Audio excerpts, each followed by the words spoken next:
नमस्कार, news state Madhya Pradesh Chhattisgarh में आपका स्वागत है। मैं हूं आपके साथ लोकेंद्र त्यागी। आपके मुद्दे में बात मध्य प्रदेश की, जहां 2023 विधानसभा चुनाव को लेकर पार्टियां अभी से तैयारियों में जुट गई हैं।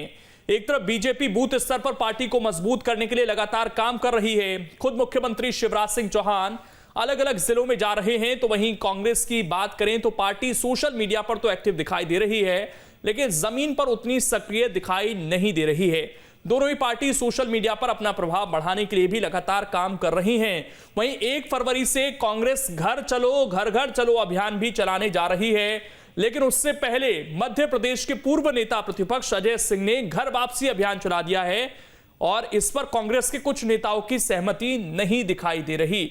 ऐसे में आज चर्चा इसी मसले पर होगी कि दोनों पार्टियां जिस तरीके से तैयारियों में जुटी हुई हैं, कौन किससे आगे इस वक्त नजर आ रहा है। कुछ खास मेहमान भी हमारे साथ जुड़ेंगे, लेकिन उससे पहले आज की रिपोर्ट आप देखिए। मध्य प्रदेश में 2023 विधानसभा चुनाव को लेकर अभी से सरगर्मी तेज हो गई है। बात बीजेपी की हो या कांग्रेस की, दोनों ही दल अपनी अपनी तैयारियों में जुट गई है। कांग्रेस वर्चुअली लोगों को जोड़ने की कोशिश कर रही है, तो वहीं बीजेपी वर्चुअली के साथ साथ जमीन पर उतरकर लोगों को जोड़ने की कवायद शुरू कर दी है। खुद प्रदेश के मुख्यमंत्री शिवराज सिंह चौहान प्रदेश के अलग अलग जिलों में जाकर पार्टी के लिए समर्थन जुटा रहे हैं। देखिए, देश में और मध्य प्रदेश में कांग्रेस अपना विश्वास खो चुकी है। प्रदेश में जो 28 उपचुनाव थे उसमें जो कांग्रेस की गत हुई और उसके बाद फिर जो 4 उपचुनाव हुए, जनता ने कांग्रेस को नकार दिया। यह इस बात का द्योतक है कि मध्य प्रदेश की जनता कांग्रेस पर विश्वास नहीं करती। कारण भी ये है कि हमारे जो माननीय मुख्यमंत्री श्री शिवराज सिंह चौहान जी हैं, वो जनता के बीच में रहते हैं, जनता के दुख में, जनता के दर्द में, जनता की तकलीफ में खड़े रहते हैं। इसके विपरीत कांग्रेस सिर्फ और सिर्फ फेसबुक और ट्विटर तक ही सीमित है। अगले साल के अंत में होने वाले विधानसभा चुनाव के लिए राजनीतिक दलों ने सोशल मीडिया विंग बनाकर कार्यकर्ताओं को ट्रेनिंग देने और ज्यादा से ज्यादा फॉलोअर जोड़ने का लक्ष्य रखा है। दोनों ही दलों का प्रयास है कि सोशल मीडिया प्लेटफॉर्म का अधिकतम इस्तेमाल किया जाए।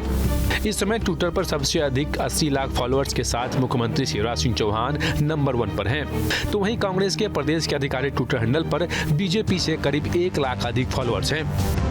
आधुनिक हाईटेक प्रचार प्रसार में कांग्रेस पार्टी भारतीय जनता पार्टी से बहुत भारी है। मध्य प्रदेश कांग्रेस के ट्विटर और फेसबुक पर 15 लाख से ज़्यादा फॉलोअर्स हैं। जनहित से जुड़े हुए मुद्दों को कांग्रेस पार्टी सोशल मीडिया के माध्यम से मजबूती से उठाती है। भारतीय जनता पार्टी में बौखलाहट है क्योंकि भाजपा की पॉपुलैरिटी नहीं है, इसलिए उन्होंने पूर्व में अपने सोशल मीडिया प्रभारी को भी पद से हटाया था, लेकिन उसके बाद भी सोशल मीडिया पे कांग्रेस बहुत भारी है। आने वाले समय में सोशल मीडिया के माध्यम से 2023 में कांग्रेस की सरकार बनेगी। कुल मिलाकर देखें तो कांग्रेस सोशल मीडिया पर भले ही बीजेपी को टक्कर दे रही हो, लेकिन जमीन पर कांग्रेस अब भी बीजेपी की तुलना में काफी कम काम करती दिखाई दे रही है। जबकि बीजेपी की बात करें तो पार्टी बूथ विस्तारित योजना के जरिए बूथ स्तर पर पार्टी को मजबूत करने पर काम शुरू कर चुकी है। बीजेपी के कई बड़े नेता इस अभियान को सफल बनाने में लगे हुए हैं। Team news state. और चर्चा करने के लिए 3 खास मेहमान इस वक्त हमारे साथ जुड़ चुके हैं। सबसे पहले परिचय करा देता हूं। डॉक्टर सत्यप्रकाश शर्मा जी हैं, वरिष्ठ पत्रकार हैं। राकेश शर्मा जी हैं, प्रवक्ता हैं बीजेपी के। और जितेंद्र मिश्रा जी हैं, प्रवक्ता हैं कांग्रेस के। आप तीनों का बहुत बहुत स्वागत है। राकेश शर्मा जी, सबसे पहला सवाल तो यही कि आज की तारीख में सोशल मीडिया की जो भूमिका है और ज्यादा बढ़ गई है। खासकर 5 राज्यों में चुनाव हो रहे हैं जहां पर साफ तौर पर रैलियों पर, रोड शो पर पाबंदी है, तो सोशल मीडिया ही सबसे बड़ा हथियार वहां पर बनता है। उसमें आप कुछ पिछड़ते हुए, खासकर ट्विटर पर देखें तो पिछड़ते हुए नजर आ रहे हैं। अभी 2023 को लेकर क्या तैयारियां हैं पार्टी की? आपको क्या लगता है कि सोशल मीडिया का कितना प्रभाव रहेगा? और ये जो बढ़त कांग्रेस की दिखाई दे रही है फिलहाल, ये क्या थोड़ी सी चिंताजनक है भारतीय जनता पार्टी के लिए? देखिए लोकेश जी, मध्य प्रदेश में भारतीय जनता पार्टी का संगठन लगातार हर क्षेत्र में काम कर रहा है। लोकेश जी, अभी आपने इस बात को इंगित किया कि भारतीय जनता पार्टी का नेतृत्व लगातार बूथों पे जा रहा है। मध्य प्रदेश में 65,000 बूथों पर भारतीय जनता पार्टी का कोई ना कोई एक बड़ा नेता पहुंच रहा है। माननीय मुख्यमंत्री शिवराज सिंह चौहान अभी कुछ दिन पहले राजगढ़ गए थे, फिर उसके बाद सागर गए, आज मुरैना में गए। इसी तरह माननीय प्रदेश अध्यक्ष वी डी शर्मा जी लगातार प्रवास कर रहे हैं। मध्य प्रदेश के गृह मंत्री लौह पुरुष नरोत्तम मिश्रा जी 261 नंबर बूथ दक्षिण पश्चिम विधानसभा में आता है, 1 घंटे तक कार्यकर्ताओं के बीच रहे। ये विषय में आपके विषय पे आता हूँ। वहाँ पर हमने जो ऐप जारी किया है मध्य प्रदेश में, अभी कुछ दिन पहले भारतीय जनता पार्टी ने एक ऐप जारी किया था, उसमें हमारे हर बूथ के कार्यकर्ता को जोड़ा जा रहा है सीधे सीधे। जब हमारा बूथ विस्तारक वहाँ जाता है तो सोशल मीडिया पे हमारे कार्यकर्ता कितना काम कर रहे हैं, जो हमारा भारतीय जनता पार्टी का ऐप जारी हुआ है उस पर कौन नहीं जुड़ा, पूरे का पूरा हमारा जो पन्ना प्रभारी से लेके बूथ प्रभारी से लेके बूथों के अध्यक्षों से लेके पूरे बूथ के कार्यकर्ताओं को वहीं पे बैठकर उस ऐप से जोड़ा जा रहा है। और जिस दिन इस ऐप से जुड़ने के बाद हमारा आंकड़ा बाहर निकल के आएगा, उस दिन आप देखते रह जाएंगे कि कांग्रेस कितनी पीछे रह गई। दूसरी बात, मुझे तो गर्व महसूस होता है लोकेश जी कि भारतीय जनता पार्टी का जो मध्य प्रदेश का नेतृत्व रहा है पूरे देश में उस सब नंबर 1 पे माना जाता है, क्योंकि कुशाभाऊ ठाकरे जैसे, राजमाता सिंधिया जैसे, अटल बिहारी वाजपेयी जैसे लोगों ने हमको गाड़ा है मध्य प्रदेश में और हमको आगे बढ़ाने का वो दिया है। आज देखिए मध्य प्रदेश के चाहे सीएम शिवराज सिंह चौहान हो, भगवान के वरदान, मध्य प्रदेश के गृह मंत्री लौह पुरुष नरोत्तम मिश्रा जी हो, युवा हृदय सम्राट वी डी शर्मा हो, लगातार प्रवास कर रहे हैं और बूथों पर जा रहे हैं। एक तरफ मुझे कहने में थोड़ा सा अभी आप पिछड़ रहे हैं, लेकिन कुछ दिनों में रिकवरी एक तरफ पूरी कांग्रेस पार्टी ट्विटर खेल रही है, नहीं, एक तरफ कांग्रेस पार्टी सिर्फ ट्विटर खेल रही है और भारतीय जनता पार्टी का नेतृत्व जमीन पर जाकर कार्यकर्ता के साथ बैठकर पार्टी को मजबूत कर रहा है। तो परिणाम तो आने वाले समय में दिखाई देंगे लोकेश जी। नहीं, ट्विटर गलत बात है क्या सर? बीजेपी नहीं खेलती, बीजेपी डीएक्टिवेट कर रही है क्या अपना अकाउंट ट्विटर से? देखिए, मैं एक बात कहना चाहता हूं लोकेश जी, ये थोड़ा सा विषय से हटके हो जाएगा। अभी कुछ दिन पहले ओला पड़े, अभी वृष्टि हुई, शिवराज सिंह चौहान खेतों में पहुंचे, किसानों के पास उनके दुख दर्द को देखा, उनके आंसुओं को पहुंचा, और दूसरी तरफ कांग्रेस के जो नेता प्रतिपक्ष प्रदेश अध्यक्ष ट्वीट कर रहे थे लगातार।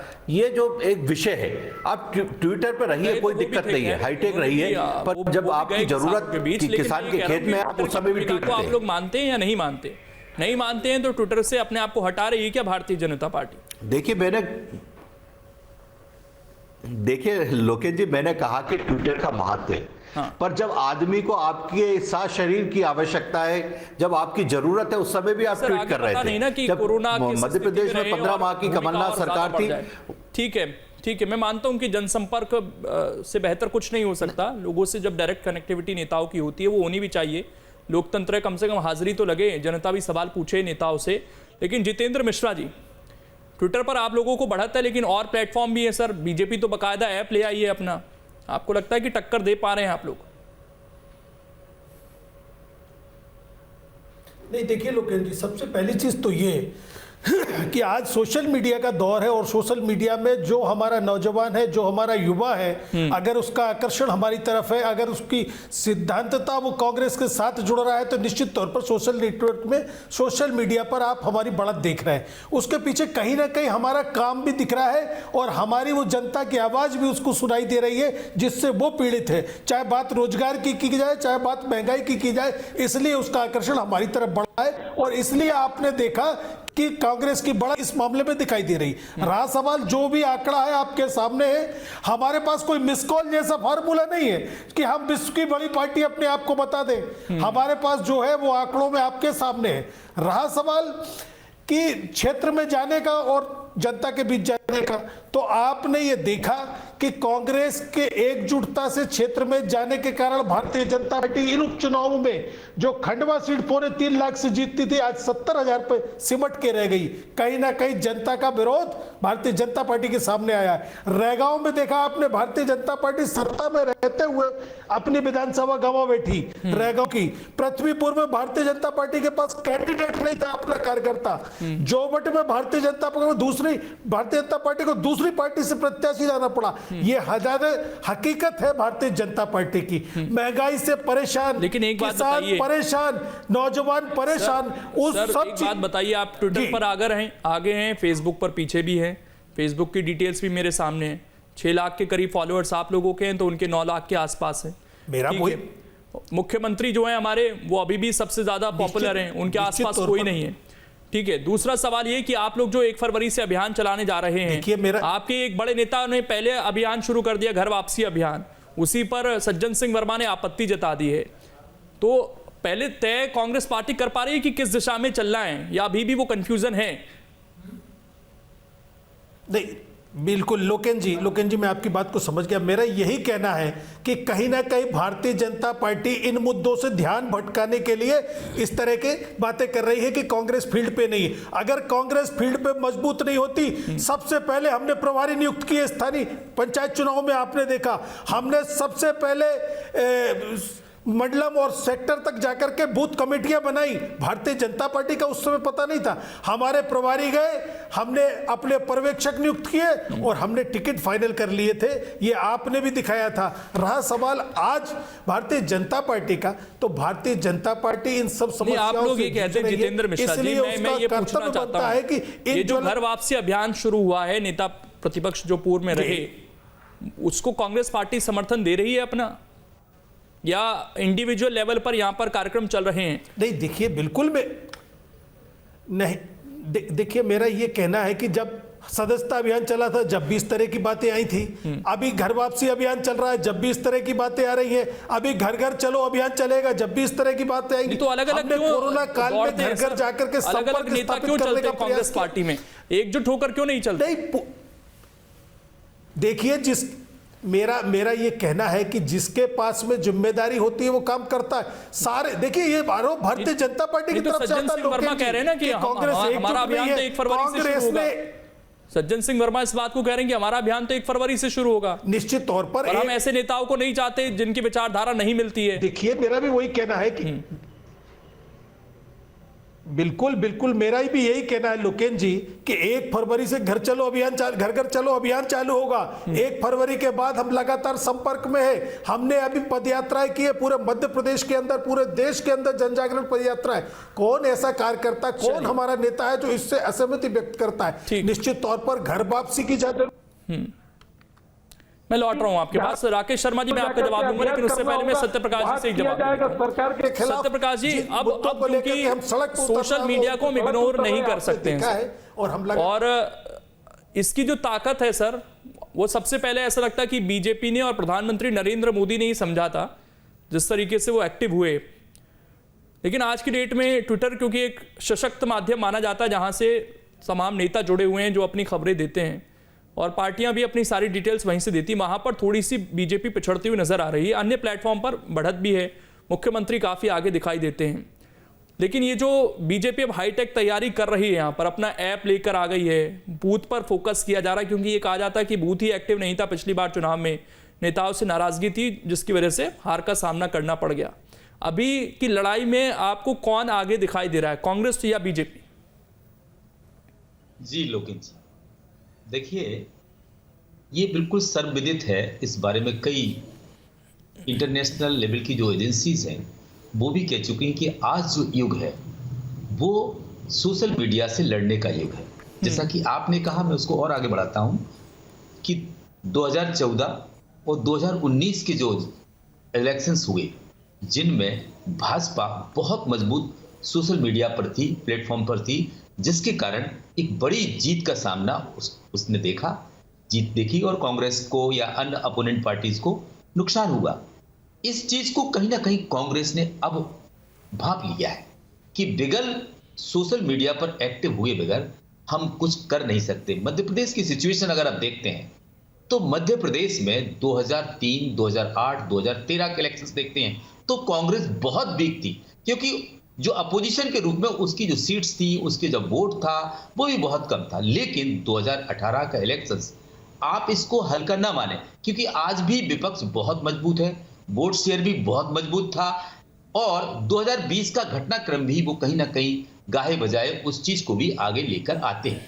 लेकिन इस बात में भी कोई दो राय नहीं है कि मध्य प्रदेश में एक ऐसा फेस है शिवराज सिंह चौहान, जो कहीं ना कहीं जमीन पर उतरने वाला फेस है। एक ऐसे फेस की दरकार कांग्रेस को आज भी है, क्योंकि शिवराज सिंह एक ऐसे व्यक्ति हैं जो उन तबकों को, भले जो हाई क्लास के लोगों को वो अट्रैक्ट ना कर पाते हो, लेकिन जो हल्के तबके के लोग हैं, फार्मर्स हैं, गरीब हैं, स्टूडेंट्स हैं, लड़कियां हैं, इनको अटैक करने में वो बहुत खुद आगे चले जाते हैं। अगर सोशल मीडिया पर भी भाजपा अपने आप को कांग्रेस के बराबर लेकर आती है तो कहीं ना कहीं ये उसके बराबर क्या, दोनों की अब स्थिति तो नहीं कहा जा सकता कि कौन आगे है कौन पीछे, लेकिन हाँ अभी तक हम कह सकते हैं कि कांग्रेस सोशल मीडिया पर कुछ ज्यादा एक्टिव दिख रही है, लेकिन उसके लीडर्स को एक्टिव होना बहुत जरूरी है। और ये एक ऐसा प्लेटफॉर्म है, जैसा कि आपने गोवा, मणिपुर, उत्तर प्रदेश, उत्तराखंड, इन राज्यों में हो रहे और पंजाब में हो रहे चुनाव में देखा होगा कि इलेक्शन कमीशन डेट पर डेट बढ़ाता चला जा रहा है। यानी कि अब एक हथियार, मुख्य हथियार यही बचा है, जो इसमें बाजी जीत लेगा वही आगे का रास्ता बनाएगा।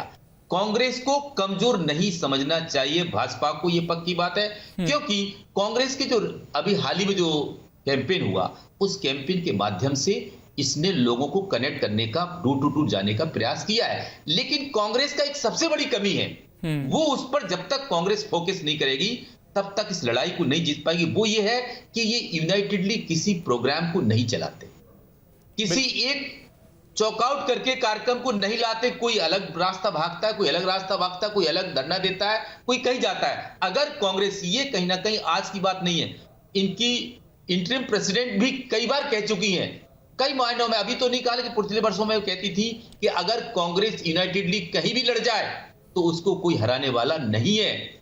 आपने 2018 के इलेक्शंस के पहले दिग्विजय सिंह स्वयं मुझसे बोले थे, एक इंटरव्यू उन्होंने दिया था, मैंने इंग्लिश अखबार में लगाया था, तो वहां उन्होंने ये बोला था कि जब तक मेरी पार्टी यूनाइटेडली लड़ेगी नहीं तब तक हम सत्ता में नहीं आ पाएंगे। और इस बार हमने कुछ ऐसा माहौल बनाने का प्रयास किया है जिसके कारण वो आए। लेकिन सबसे बड़ी कमजोरी बिखराव, जबकि ये बिखराव भाजपा के अंदर नहीं दिखता है। लेकिन मैं आपको फिर कह रहा हूं, भाजपा के अंदर एक थोड़ा सा नुकसान कहीं ना कहीं अगर होगा तो यहां दो गुट बन चुके हैं, एक पुरानी भाजपा, एक नई भाजपा। उस बीच में, यानी कि आप, मेरा कहने का सीधा मतलब है कि जो सिंधिया के साथ आए वो लोग, और जो भाजपा के जो परंपरागत कुछ जगह तो विरोध शुरू भी हो गया ना सर, वो सुगबुगाहट शुरू हो गई है। राकेश शर्मा जी, अब सवाल यही था आपसे कि ये जो नई भाजपा है इसके साथ लोगों को जोड़ना, ये क्या इतना इजी टास्क है सर आप लोगों के लिए? क्योंकि जो सिंधिया के ही कभी साथ रहे हैं, डीपी यादव जैसे लोग, वो भी अब खुलकर बोलने लग गए हैं। कुछ नेताओं को आपको साइडलाइन करना पड़ा, उनकी नाराजगी अलग है, तो सबको साध पाएंगे और बूथ पर एक्टिव कर पाएंगे सभी लोगों को? देखिए लोकेश जी, भारतीय जनता पार्टी में भारतीय जनता पार्टी का कार्यकर्ता देश को परम वैभव पे ले जाने के लिए और जनता की सेवा के लिए काम करता है। हमारा कार्यकर्ता पद का लोलुप नहीं है। कभी भी किसी सोशल मीडिया हो या इलेक्ट्रॉनिक मीडिया हो या प्रेस, कहीं भी आपने हमारे कार्यकर्ता का इस तरह का बयान नहीं सुना होगा कि मुझे इस पद की आवश्यकता है। नहीं, जो लोग आए वो तो पद के लालच में आए सर, सोशल मीडिया पे वो बीजेपी की भावना रखकर नहीं आए थे। नहीं लोकेश जी, अभी नहीं, अगर पद का लालच नहीं होता सर, जो चुनाव हार गए तो उन्हें निगम मंडलों में थोड़ी एडजस्ट किया जाता, अगर पद का लालच नहीं था तो।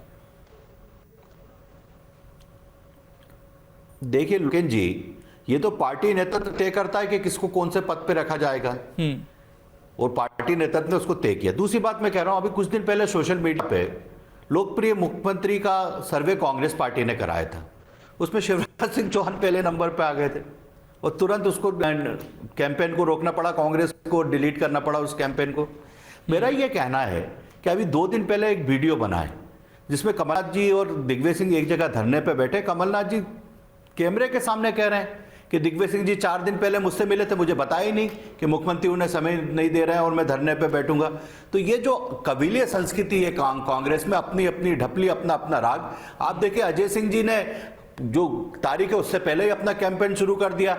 एक तरफ अरुण यादव जो वरिष्ठ नेता हैं पिछड़े वर्ग के, वो अपने आप को उपेक्षित महसूस कर रहे हैं। अभी भी आपने देखा कि जो कांग्रेस के पूर्व अध्यक्ष की चिंता तो है सर, बीजेपी को अपनी चिंता भी करनी पड़ेगी। तू में कर रहे हैं क्योंकि जिलाध्यक्ष कह रहा है कि कांग्रेस को इन्हें हराया। जो नाराजगी होती है ना सर, अगर आपकी तरफ लोग आए हैं तो आपकी तरफ से भी जा सकते हैं, दूसरी तरफ आप लोगों को भी बांध कर रखना पड़ेगा, और ये हुआ भी है।